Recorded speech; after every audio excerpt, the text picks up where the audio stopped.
చల్లని వాక్యం సుధాముడికి నా పేరున్నాను. అధ్యక్షత వహిస్తున్న మా ఖమ్మం మాటల మాత్రం చక్కని రోజుకు చిరునామ ఆయన ప్రెసిడెంట్ గారికి, ఆవిష్కరణ చేసిన విమల గారు మాలో ఎంతో స్ఫూర్తిని నింపారు. ఇప్పటి వరకు మాట్లాడిన మాటలకి గుండెల్లో ఫైర్ కొట్టించారు. ఇప్పటివరకు నిలెక్కుతో స్తబ్దతో ఏదో పేరుకుపోతున్న గుండెల్లో మరొకసారి చైతన్యంలోని ఈ మొత్తం వాతావరణాన్ని అంతా చైతన్యవంతం చేసిన విమల గారు వంటిల్లు కలుసుకుపోవాలని కోరుతున్నాను. సౌందర్య హింస అని ఆడవాళ్ళ చుట్టూ రాజకీయాలు, అందం చుట్టూ ఎలా రాజకీయం అనుకుంటుంది, వాణిజ్యం ఎలా జరుగుతుందో చెప్పిన విమల గారు మా సమక్షంలో మేము ఇక్కడ మా మిత్రురాలి పుస్తకాన్ని ఆవిష్కరించుకోవడం నాకు చాలా సంతోషంగా ఉంది. అలాగే ఆత్మీయ రచయిత కథలతో మనసు చూడగలిగిన పేరా కూర్చుని జగన్తో మనసు చూడగలిగిన కొమ్మల చక్రధారి గారికి, విశాలాక్షి పత్రిక ద్వారా సుపరిచితులు గీతకొండ సుబ్బారావు గారికి, అంతర్జాతీయ కవి సహృదయులు పెరుగు రామకృష్ణ గారికి, సాహిత్యాభిలాషతో సుసంపన్నం చేసిన కవుల హృదయాన్ని సుసంపన్నం చేసిన పాతులి అన్నపూర్ణ గారికి, కవి కథకులు మోగా జయశ్రీ ఇక్కడ మిత్రులు స్వప్న చాంబా, సరస్వత పెనుగొండ, కరీంనగర్ నుంచి మరీ వచ్చారు ఇద్దరు కథకులు, పెనుగొండ సరసిజ, పెనుగొండ బసవేశ్వర్ గారికి, కవి కార్టూనిస్ట్ ఆయన, అలాగే రాధాకృష్ణ గారు ఆత్మీయులు రాధాకృష్ణ గారు, వీళ్ళందరినీ ఇక్కడ శ్రీధర్ అవ్వారు గారు, ఇంకా నాకు తెలియని కవులు రచయితలు ఇక్కడ ఉండి ఉండవచ్చు. మొత్తం సభకు హాజరైన ముఖ్యంగా కుటుంబ సభ్యులు, తమ కుటుంబ సభ్యుల్లో ఒకరు ఇలా ఒక పుస్తకం వేస్తుందని చాలా ఆత్మీయంగా ప్రేమగా తరలి వచ్చిన కుటుంబ సభ్యులందరికీ ఏకంగా నమస్సులండి, నా హృదయాభివందనాలు. కష్టజీవికి అటు ఇటు ఉన్నవాడే కవి అని శ్రీశ్రీ అంటారు. అయితే మా సుధం ఏమంటుందంటే ఒక అడుగు ముందుకేసి మాట పెగలేని గొంతులకి తన వాక్యాన్ని ఇస్తుంది, ఆ పనిని గుచ్చుకుంది. అన్యాయాన్ని ఎదిరిస్తే నా గొడవకు సంతృప్తి, అన్యాయం అంతరిస్తే నా గొడవకు ముక్తి ప్రాప్తి అన్న కాళోజీ గారు ఎలా అన్నారు. మా సుధమ్మ గొడవ కూడా అదే, సుధాముడి గొడవ కూడా అదే. అన్యాయం అంతరిస్తే కానీ ఆమె సంఘర్షణకి ముక్తి ప్రాప్తి చెందలేము. ఈ కవిత్వం అంతా చదువుతుంటే ఆ వాక్యాలంతా పారుతున్న సంఘర్షణ, ఆ అమ్మాయి వేదన, ఆ దుఃఖం అంటున్న మా దుఃఖం ఎక్కడి నుంచి వచ్చింది, ఆమెకు సంబంధించింది, ఇదంతా తెలిసింది. ఒక కవిత్వం చదువుతున్నప్పుడు అందరూ ఏమంటారంటే కేటగిరీస్ చేస్తూ ఉంటారు, ఎలా వైయక్తికమని, సామాజికమని, రాజకీయమని. ఇప్పుడు మేడం ఇవన్నీ చెప్పారు మనకి స్పష్టంగానే, రాజకీయమని ఇలా కేటగిరీస్ చేస్తారు. అలాంటి విభజన రేఖలు గీయడానికి ఏమాత్రం అవకాశం ఇవ్వదు మన సుధామురళి కవితా వాక్యం. ఎందుకు అంటే విభజన రేఖలు అందకుండా ఎందుకు పోయింది? ఆ అమ్మాయి వైయక్తికం, సామాజికం, రాజకీయం ఇలా ఒక దేనికో పరిమితం అయ్యి ఆ అమ్మాయి వేధించినట్లే ప్రతి వస్తువు, ఏ వస్తువు తీసుకున్నా, ఏ కవితని తీసుకున్నా కానీ అది రాజకీయానికి సంబంధించిందా, అన్యాయానికి సంబంధించిందా, అమ్మాయిల అత్యాచారానికి సంబంధించిందా, ఇంటి గొడవ, లేకపోతే బంధాల మధ్య ఏర్పడుతున్న గ్యాప్ గురించా, అది ప్రతి ఒక్కరు అనుభవించే ఆ ప్రతి దానికి ఆ అమ్మాయి చెందిన తపన, సంఘర్షణ, వేదన ప్రతిదీ ఆ కవిత్వంలో. దాన్ని మనం ఇంకా కేటగిరీ చేయగలి, ఎక్కడ ఒక విభజన రేఖ తీయగలిగింది, ఇది అని పర్టికులర్గా చెప్పారు. టోటల్గా అది ఒక విశ్వజనీయమైన ఒక వేదన ఈ అమ్మాయి కవిత్వంలో మనకు కనిపిస్తుంది. ఏది రాసినా మనం ఎటువంటిదైనా కానీ ఒక అనుభవం పునాదించి మాట్లాడతాం అనేది ఒక బేసిక్ అనమాట కవిత్వం, ఏ సాహిత్య సృజనకైనా కానీ దాన్ని మనం ఎట్లా అర్థం చేసుకుంటున్నాం, ఎట్లా మనం దాన్ని తీసుకుంటున్నాము, ఏ మేరకు అవగాహన చేసుకుంటున్నాం, ఏ దృష్టితో చూసుకుంటున్నాం అనేది ఆ దృష్టికోణము ఆయా కవిని, ఆయా రచయితని ఇంకొకరి నుంచి, తోటి కవి నుంచి ఇండివిజువల్గా నిలబెడుతుంది. అటువంటి ఒక ఇండివిజువాలిటీ సుధాముడి వాక్యంలో స్పష్టంగా కనిపిస్తుంది. దాన్నే ప్రెసిడెంట్ గారు ముందు మాటల్లో మంగళ కలవని సమూహ అని చాలా గొప్పగా చెప్పారు. వ్యక్తీకరణలో కూడా ఈ అమ్మాయి వాక్యంలో ఎక్కడా కూడా రొటీన్నెస్ ఉండదు, కానీ వాక్యంలో ఒక ప్రవాహ వేగం ఉంటుంది. ఆ వేగంలో చదువుకున్న పాఠకుని కొట్టుకునేది ఎక్కడ ఆగమంటుంది, ఆమె ఆలోచింపు చేస్తుంది. పైగా ఆ ప్రవాహ వేగంలో ఉన్న ఉధృతిని మన ఆలోచనలకి జోడిస్తుంది. అప్పటి నుంచి మళ్ళీ మనం కొత్తగా, నూతనంగా ఆలోచించి మొదలు పెడతాం. ఈ అమ్మాయి కొత్తగా కన్నీరైంది, కొత్తగా మాట్లాడింది, కొత్తగా వేదనించింది అన్నారు తన మాటల్లో. ఇది ఎందుకు కొత్తదనం వచ్చింది, ఈమె ఆలోచించే నుంచి తను వ్యక్తీకరిస్తున్న ఒక భిన్నమైన వ్యక్తీకరణ నుంచి ఆ కొత్తదనం వచ్చింది. అలాగే తప్పులేని వారు తమ తప్పులేరు అంటారు. మనం ఏమంటున్నాము, నాకు జరుగుతున్న హింస ఇది, నీ వల్ల ఇది జరుగుతుంది, ఇలాంటి వేదన నేను పడుతున్నాను, ఇలాంటి యాతన నేను పడుతున్నాను అని మనం కవిత్వం అంతా చెప్తూ వస్తాము. ఎక్కడైనా కానీ మనం చెప్పుకుంటూ వస్తాం. కానీ మనం ఏం చేస్తున్నాము, మన లోపాలను మనం చూస్తున్నామా? ఎక్కడ మాట్లాడాల్సి వచ్చిన సందర్భం ఉంది అక్కడ మాట్లాడుతున్నామా? ఎందుకు మౌనాన్ని ఆశ్రయిస్తున్నాము, ఎందుకు మాట్లాడట్లేదు? ఇలాంటివన్నీ మనల్ని ఆత్మవిమర్శ చేసుకునేలాగా, చెక్ చేసుకునేలాగా సుధావాడి కవిత్వం మనల్ని కూడా ప్రశ్నిస్తుంది, చదువుల్ని కూడా ప్రశ్నిస్తుంది, మాట్లాడమని ప్రోత్సహిస్తుంది.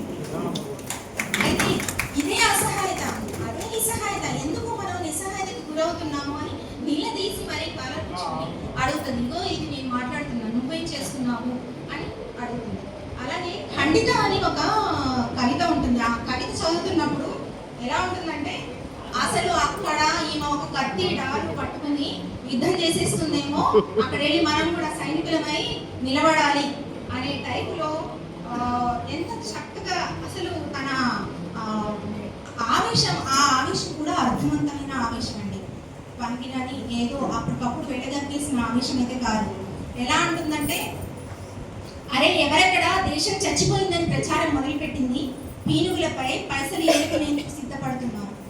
విసిరిపారేయండి ఆ మనుషులను, వెన్నుపోటు ఉచ్చుపడుతున్న కంట్రీ వేటగాళ్ళను, పరిసమాప్తించండి ఆ దగాకోరులను, విద్వేషాలను పునర్వ్యాపిస్తూ ఉన్మత్త శిష్ణాలను జన్మస్థానాలపైకి ముసిగొల్పుతున్న వక్ర భాష దురంధరులు, తరుపుకుంటున్న సంతర్జాతి మేధావులను, అహంకారాగ్ని జ్వాలను చల్లార్చక మతోన్మాద రావణ కాష్టాన కొత్త మనసులను రగిలిస్తూ నిత్య రక్త దర్పణాల కోసం అరువులు చేస్తున్న వైరి వర్గ మిత్రులను ఎక్కడా ఎవరిని వదలలేదండి. అసలు ఎక్కడా తను ఎటువంటి బెరుకు ఏది కనిపించింది. తన వాక్యంలో ఉన్నది ఏంటంటే, ఒక వేగం, ఒక వడితో పాటు ఒక ఆ బిడిపు లేనితనం, ఒక బెరుకు లేనితనం. అది ఇప్పుడు చాలా మంది కవిత్వంలో కొరవడిందని చెప్పొచ్చు. నాలాంటి వాళ్ళందరూ అనుకుంటారు, ఇలా మనం ఎందుకు మాట్లాడలేకపోయామని ఖచ్చితంగా అంటారు. పదాలను, భావాలను పునరుద్ధరణ చేయడం ద్వారా తన భావాలని బలంగా పట్టుదల ప్రదర్శించే ఒక టెక్నిక్ని ప్రతిసారి చాలా చోట్ల సుధా చూపిస్తుంది. ఎలా అంటే, చీలుతున్నా కులాలుగానో, మతాలుగానో, భాషలుగానో, భావాలుగానో, ప్రాంతాలుగానో, దేశాలుగానో చీలుతూనే ఉన్నాం. ఇప్పటికీ చీలుతున్నాం, ఇంతకు ముందు చీల్చబడ్డాము, ఇక ముందు కూడా చీలుతూనే ఉంటాం. ఎలా ముక్కలైపోతున్న దేశాలు, ముక్కలు అయిపోతున్న ప్రాంతాలు, ముక్కలైపోతున్న కులాలు, మతాలు, చివరికి ముక్కలైపోతున్న మనుషులు, ముక్కలైపోతున్న శకలాలుగా విసిరిపారేయబడుతున్న మనసులు. అన్నీ ఎక్కడ చూసినా కానీ చాలా వాస్తవాలే అండి. వాస్తవాల, నిజాల పునాదుల మీద ఈ కవిత్వాలు ఉన్నాయి. ఈ కవితల్లో ఎక్కడా కూడా వాస్తవాన్ని దాటి మాట్లాడలేదు. నిఖార్సైన నిజాల్ని పారించింది కవిత్వం మొత్తం. పైగా ఒక మాట కూడా చెప్తుంది ఏంటంటే, నాకు ఎప్పటికీ రానిదే లేనితనాన్ని మోయడం. అతికి లేని మాటని ఎక్కడా కూడా, తనది కాని మాటని ఎక్కడా కూడా, తను అనుభవించని, తను బాధపడని మాటని ఎక్కడా కూడా సుధా రాయలేదు. ఓ నవ్వు 4 రకాల్లో అర్థమవటం, ఒక మాట పలు అర్థాల్లో కుమ్మరించడం, ఒక ముఖం అనేక ముసుగులు తొడుక్కోవడం, ఇవన్నీ మనకి నిజానికి అనుభవంలోకి వచ్చేయే కదా. మన ముందు ఒకలాగా ఉంటాం, మన లోపల ఒకటి రన్ అవుతూ ఉంటుంది, ఒకరితో ఒక రకంగా మాట్లాడతాం, ఇంకో మనిషితో ఇంకో రకంగా మాట్లాడతాం. ఎన్ని ముఖాలండి మనకి. ప్రతిరోజు దినసరి చర్యలో భాగం ఇవన్నీ. నిజంగా ఒప్పుకుంటామా మనం? ఒప్పుకోం. అలాంటివన్నీ నిజాన్ని ఇక్కడ తేటతెల్లంగా నిష్ఠుర వాస్తవాన్ని, మనం ఒప్పుకోలేని వాస్తవాలన్నింటినీ కూడా ఈ కవితల్లో కుమ్మరించింది. నా ఆ రక్తాన్ని తాగు అంటుంది. ఆ స్త్రీకి సంబంధించిన ఆ 3 రోజుల గురించి ఎంత తీవ్రంగా మాట్లాడుతుందంటే, అలాంటివి ఒక 2-3 కవితల్లో చూపిస్తుంది. లాస్ట్ 7 అనే ఒక కవితలో ఏమంటుందంటే, మిగిలిన నెల రోజుల్లో మిగిలిన రోజులన్నీ కూడా మామూలుగా ఉండే ఒక స్త్రీ ఆ 7 రోజులు చిరాకుగా ఎందుకు ఉంటుందో ఎవరు అర్థం చేసుకోవడం ప్రయత్నించరు. తరతరాలుగా చూస్తూనే ఉంటారు. అమ్మని చూస్తారు, అత్తని చూస్తారు, అక్కని చూస్తారు, చెల్లిని చూస్తారు, చివరికి భార్యను చూస్తారు. కానీ తనకి మాట్లాడితే చిరాకు, మాట్లాడకపోతే పరాకు. ఎందుకో అతనికి ఎప్పటికీ అర్థం కాదు. ఈ అతనులు అన్ని ఇళ్లలో ఉన్నారు, ఈ ఆమెలు అందరి ఇళ్లలో ఉన్నారు. ఆ 7 రోజులు అందరి స్త్రీలకి ఉన్నాయి. అర్థం చేసుకుంటారా? ఇది మాట్లాడకూడని అంశమా? చెప్పడం ఎప్పటికీ చెబితే అర్థం, ఇలా చెప్తే అర్థమవుతుందా అనుకోవడం తప్పు కాదు. ఇప్పటి వరకు చెప్పకూడని అంశంగా పడ్డ అనేక అంశాలకి తెరలు తీయాల్సి ఉంది, మాట్లాడాల్సి ఉంది, అందరూ అర్థం చేసుకోవాల్సి ఉంది. అందుకే మనకి ఇవన్నీ చూస్తున్నప్పుడు ఏమనిపిస్తుంది, అరే ఇవన్నీ మనం పడుతూనే ఉన్నాం కదా, అరే ఇవన్నీ మనం చూస్తూనే ఉన్నాం కదా, మనం ఇవన్నీ దాటేసి వచ్చామా, మనం ఎందుకు పట్టించుకోలేదు, లేదా మనం పట్టనట్టు ఉన్నామా, పట్టనట్టు పక్క నుంచి వెళ్ళిపోతున్నామా, ఈ అమ్మాయి మాట్లాడిన ఇవన్నీ మనకు తెలుసు కదా, ఎందుకు మనం మాట్లాడలేదు, ఖచ్చితంగా విమర్శ చేసుకుంటాం. అంత మామూలు మాటలే. ఈ అమ్మాయి కవిత్వంలో ఎక్కడ చూసినా అన్ని మామూలు మాటలే ఉంటాయి, కానీ ఏది ఫ్లాట్గా ఉండదు. ఎంత చేతన అందులో ఉంటుందంటే, ఒక సెన్సిబిలిటీని ప్రవేశపెట్టి ఆ కవితల్లో పాఠకుడిని ఖచ్చితంగా కదిలిస్తుంది, కెరలిస్తుంది, ఆలోచింపజేస్తుంది, మాట్లాడింపజేస్తుంది. అయితే ఇవన్నీ ఎందుకు ఆమెకి దుఃఖాన్ని ఇచ్చాయి? ఎందుకు ఈ తడి ఆరే వాక్యం ఒకటి, అందులో తడి ఎందుకుంది, ఎందుకంత దుఃఖం ఉంది, మనది కాదు కదా అని ఎందుకు పక్కకు వెళ్ళలేదు? ఎవరేమనుకుందరో ఏలినంత శోక భీకర తిమిరి లోకైక పదిని అని కృష్ణశాస్త్రి వాపోయాడు. ఆయనకు అంత దుఃఖం కలిగించిన అంత చీకటి ఏంటి? ఎవరివైనా అర్థం చేసుకోగలమా? ఆయన ఒక భావకవిత్వం రాసిస్తాడని ఊరుకుంటాము, కానీ ఆ లోతేంటి, ఆ చీకటి ఏంటి, ఆయన ఎందుకు అంత అనుభవించడం తెలియదు. అలాగే శోకం నుంచి శ్లోకం పుడుతుందంటాం మనం. ఆ శోకం పుట్టే తావేంటి అసలు? ఆ శ్లోకం ఎందుకు పుట్టింది? ఆ శోకం పుట్టే తావేంటి? ఆ పట్టింది ఆ తత్క్షణం కదా, ఆ తక్షణం ఆ అపక్షణమే కదా, దాన్ని కరెక్ట్గా మనం పట్టుకున్నాము. ఆ శ్లోకంలో మనమే పట్టుకోలేనప్పుడు, శ్లోకంతో అసలు మనమే పట్టుకోలేనప్పుడు చదువని ఆ పఠిత ఆ దుఃఖాన్ని అంత అమాంతంగా 100% పట్టుకోగలడా? పట్టుకోలేదు. కనీసం దాన్ని గుండెకి తీసుకోగలగాలి, ఆలోచించగలగాలి. ఇది మనకి ఇక్కడ ఈ కవిత్వం మనకి చెప్తుంది. ఇందులో అనేకంగా ఎక్స్టీరియర్గా, ఇంటీరియర్గా మనిషి అనుభవించే అనేక అవస్థలు ఉంటాయి. ఆ అవస్థలన్నింటినీ కూడా ఈమె చాలా జాగ్రత్తగా కవిత్వంలో పెట్టింది. జాగ్రత్తగా అనే కాదు, తనకి తెలియకుండానే కవిత్వంలో పెట్టచ్చు, ఒక ఫోర్స్తో తీసుకొచ్చి పెట్టచ్చు. కానీ ప్రతిదీ కూడా ఇది నా అంతఃపదనం కదా, నా అంతరంగం కదా, లేకపోతే ఇదే కదా మనం చూస్తుంది. అన్ని రకాల అవస్థలు మనకి ఈ కవితల్లో కనబడతాయి. మొత్తం టోటల్గా పుస్తకంలో 98 కవితలు ఉన్నాయి. ఈ 98 కవితల్లో ఇంకా పట్టని చాలా అమ్మాయి ఇంకా పుస్తకంలో చాలా భావాలు మనకి ఇంకా పక్కన ఉన్నాయి. పుస్తకం కానీ అక్షరంలో పెట్టుకొని చాలా ఇంకా పక్కన ఉన్నాయి. అయితే ఇందాక మన మేడం చెప్పినట్టు ఈ మాట్లాడడానికి ఒక సెన్సర్షిప్, ఈ సెన్సర్షిప్ గురించి కూడా ఇందులో పెట్టని ఒక కవిత ఇంతకు ముందే ఎప్పుడో సుధామురళి కూడా రాసింది. నీకు ఇబ్బంది కలగని వాక్యాలు రాయి అని ఒక కవిత. నీకు ఇబ్బందులు కలగని వాక్యాలు రాయి, నువ్వు పుట్టక ముందే నువ్వు మాట్లాడే హక్కును కోల్పోయావు. ఇలాంటి వాక్యాలతో కలిగిన అది జెండర్కి సంబంధించి నువ్వు ఇదే మాట్లాడాలి, ఈ జెండర్ ఇదే మాట్లాడాలి, ఈ జెండర్ ఇదే మాట్లాడకూడదు, నువ్వు ఆడపిల్లవి నువ్వు ఇదే మాట్లాడాలి, నీకు సెన్సార్షిప్, ఇక్కడి వరకు నువ్వు కట్, ఇక నీ నోరు ఒక పంచే, ఇలాంటివన్నీ కలిగిన ఒక వస్తువు ఉన్న ఒక కవిత సుధామురళి చాలా రోజుల కిందకి రాసింది. అది ఇంకా పుస్తకంలో చేరలేదు. ఆ కవిత కూడా అంతే బాంబాడికి పోయామన్నమాట. ఇంతకీ తను అంతా కలిపి ఈమె ఏమంటదంటే, ఈ కవిత్వంలో ఉన్న ఈ వేదనలన్నీ నావి కావు, కానీ ఆ వేదనలన్నింటిలో కూడా నేను ఉన్నాను. అంటే చూడండి ఎంత ఇదో, ఒక పరాయి దుఃఖాన్ని తన సొంతం చేసుకునే ఒక లక్షణం. ఇది కదా ఒక కవికి కావాల్సింది. ఒక పరాయి దుఃఖాన్ని సొంతం చేసుకున్నాక అంతా ఆమె అయిపోయింది, అనే వేదనలు తనవే అయిపోయాయి, అప్పుడు మాట్లాడుతోంది.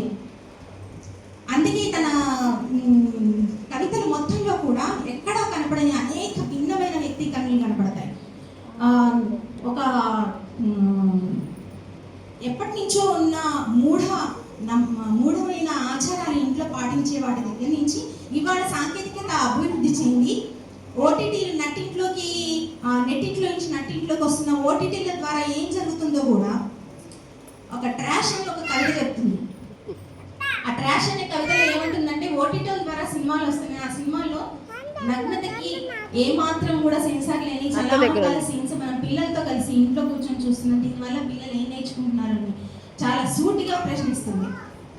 దీనికి ఇంకో దానికి ఏమీ తేడా లేదు కదా, నెట్టింట్లోకి వచ్చేసే ఈ ఓటీటీల గురించి ఎవరు మాట్లాడలేదు ఇంతవరకు. అలాంటి కవిత సుధ రాసింది. అలాగే న్యూడ్ థెరపీ అంటుంది. ఆ న్యూడ్ థెరపీ అనే కవితలో కూడా ప్రతి వస్తువుకి బ్రాండ్ ఇమేజ్ రావాలంటే ఖచ్చితంగా ఒక అర్ధనగ్న స్త్రీ అడ్వర్టైజ్మెంట్ లో కనబడాల్సిందే. ఆమె లేనిది ఏ సరుకు అమ్ముడు పోదు. ఆ సరుకు ఒక వాణిజ్య వస్తువే, ఆ స్త్రీ ఒక వాణిజ్య వస్తువే. ఇలాంటి అనేక రకమైన వస్తువుల గురించి ఎవరు వ్యక్తీకరించని కొన్ని వస్తువుల గురించి తను చాలా బాగా రాసింది. అలాగే స్త్రీ పురుష అంతరాలు ఎలా ఏర్పడతాయో, అసలు స్త్రీ పురుషులు ఎట్లా సమానము, ఒకరు లేకుండా ఒకరు ఉండరు అనేది ఒకటి ఎలా రాసిందో, నువ్వు లేకుండా నా జన్మ ఉండదు, నువ్వు నీ క్షేత్రం లేనిది నా క్షేత్రం లేనిది నీ జన్మ ఉండదు అనేది ఒక చోట రాస్తుంది. ఎట్లా తేలిపోవాలి నువ్వు గొప్ప నేను గొప్ప అన్న చోట తను ఏం రాస్తుందంటే, తను లేకుండా పురుషుడు లేకుండా స్త్రీకి జన్మ ఉండదు, స్త్రీ లేకపోతే పురుషునికి జన్మ ఉండదు, కాబట్టి ఇద్దరూ కూడా సృష్టిలో అవసరమైన వారే అనే ఒక వాస్తవాన్ని తను చెప్పింది. అదే చోట ఆ వాస్తవాన్ని మరచిపోయి ఇంకో కవితలో ఆ వాస్తవాన్ని మరచిపోయి పురుషుడు ఎటువంటి అహంకారాన్ని అందిపుచ్చుకుంటున్నాడు, తరతరాలుగా వస్తున్న ఒక ఆధిపత్య భావజాన్ని ఎలా పుచ్చుకుంటాడు అనేది ప్రతీకాత్మకంగా ఒక కవితలో చెప్తుంది. దారి తప్పిన చీకటి ఒకటి వెలుగు గుహలోకి ప్రవేశించి ఆ వెలుగును చూసి పక్కపక్క నవ్వుతోందట.